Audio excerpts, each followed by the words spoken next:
Hi friends, welcome to Vasavi resale flats. ఇప్పుడు మీ ముందుకు ఒక లో బడ్జెట్ 3 BHK ఫ్లాట్ వచ్చిందండి. లొకేషన్ వైజ్గా చూసుకుంటే మనకి కూకట్పల్లి దగ్గర ఉన్నటువంటి బాలాజీ నగర్లో అండి.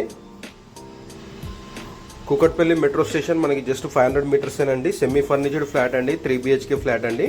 ఇది వెస్ట్ ఫేసింగ్ ఫ్లాట్ అండి. ఇది 4th ఫ్లోర్లో లొకేట్ అయి ఉందండి. ఇది జీపీ అప్రూవ్డ్లో కన్స్ట్రక్షన్ చేస్తారండి. ఈ స్టాండర్డ్ లోన్ అపార్ట్మెంట్ అండి. అన్డివైడెడ్ షేర్ వచ్చి 27 గజాలు అండి. టోటల్ ల్యాండ్ వచ్చి 250 గజాల్లో కన్స్ట్రక్షన్ చేశారు. ఇది సెమీ ఫర్నిచర్డ్ ఫ్లాట్ అండి. 65 lakhs చెప్తున్నారండి. ఈ ఫ్లాట్ సైజ్ వచ్చి 1300 SFT అండి. ఆన్ డాక్యుమెంట్లో మాత్రం 1000 SFT ఉంటుందండి. 3 BHK ఫ్లాట్ అండి, లో బడ్జెట్ ఫ్లాట్. జస్ట్ 65 lakhs చెప్తున్నారండి. స్లైట్లీ నెగోషియబుల్ ఉంటుంది. For more details, please like and share and follow. Thank you అండి. Thank you all.